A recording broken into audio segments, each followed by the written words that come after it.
host, Hisham Tilawi. Well, ladies and gentlemen, tonight we are going to be discussing a story back 46 years ago. The end of the story is yet to come. It's the assassination of John Kennedy, JFK, the American president who was assassinated on November 23rd, 1963. Most people in the United States know or believe that it was a conspiracy behind the assassination of JFK and RFK, his brother Robert, in 1968. Well, that conspiracy is still not solved, or that mystery still not solved. Why? Some people thought it was the CIA who did it. Some people said it was the Cubans. Some said it was the mafia. But if it was any of those entities, ladies and gentlemen, we would have had it solved by now, because most of those people who were in those positions back then, they're either dead or incapacitated, where we can't do much with them even if we want to. So why the problem has not been solved? Definitely the CIA had many changes that somebody could have taken a look at that and said, you know what, it was the CIA, but that did not happen. The Cubans, somebody could have, the Cubans are not that strong to actually force our government not to investigate. Well, then we have the mafia left. The mafia is gone. Al Capone is gone. The good guys killed most of those people. But there is one entity that is actually still lingering there. The only entity with power to do something for 46 years to keep an investigation from taking place, that entity is still there. So who could it be? Well, ladies and gentlemen, tonight the program is threefold. One, I'm going to go through a document it's about a year old.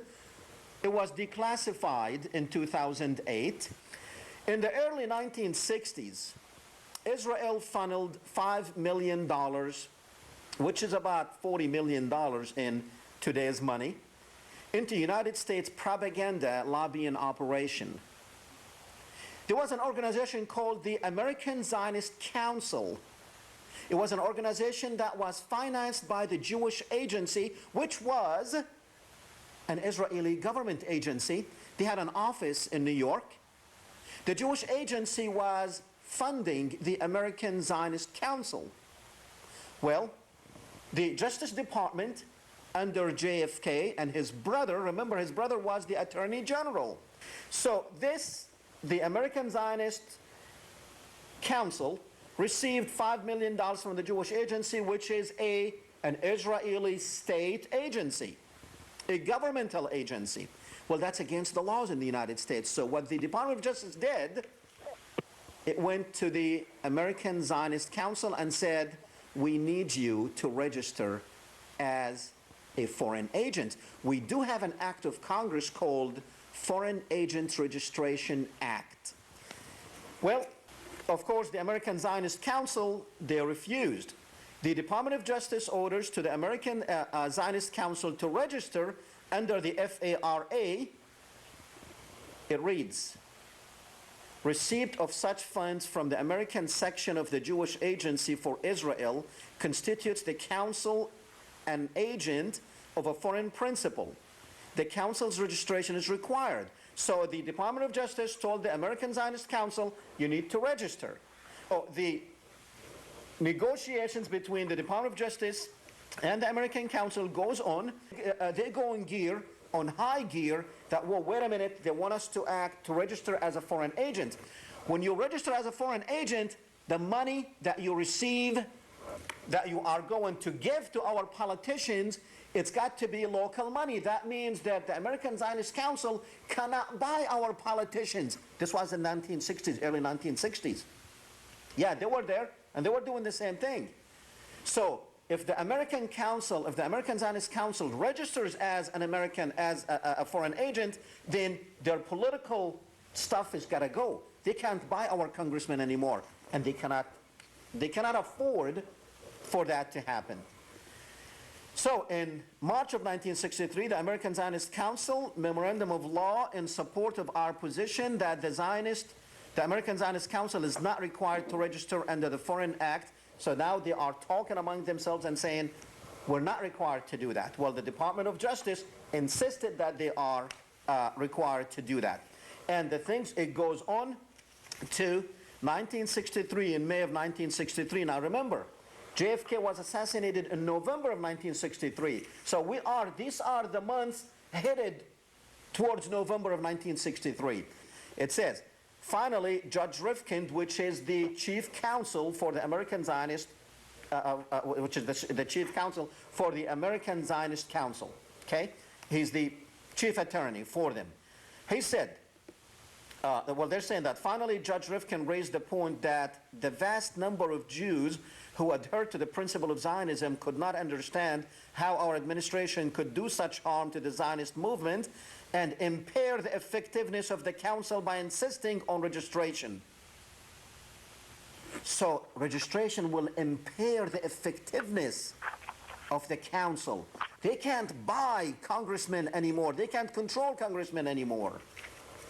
That's what they're saying in the document. He appealed to the discretionary power of the department.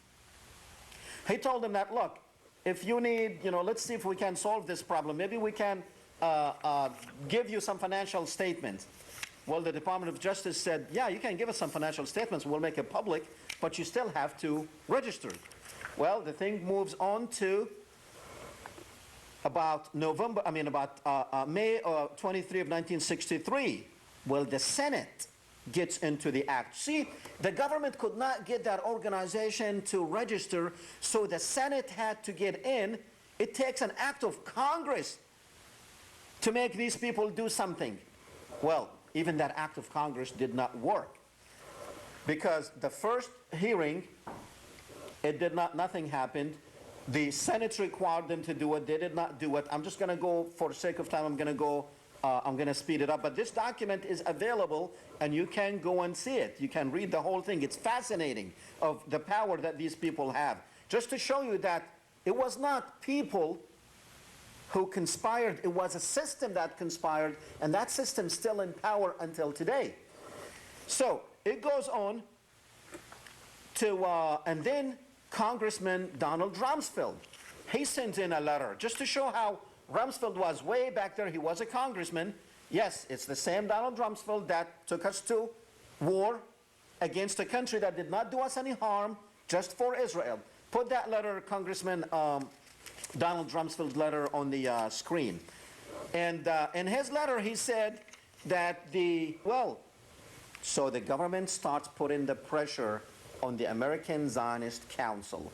All the Zionists in the United States, with all their powers, get up and gear up for the fight that is coming. So now we are in August. Remember, he was killed in November. We are in August 1963. And then in October of 1963, the Department of Justice demands for the American Zionist Council registration. Remember, October of 1963, they killed JFK, John Kennedy, in November 1963. A month after this, the Department of Justice demand for the American Zionist Council registration. It reads, the department expects a response from you. This is a letter that they sent to the American Zionist Council within 72 hours with regard to this matter. They gave them 72 hours.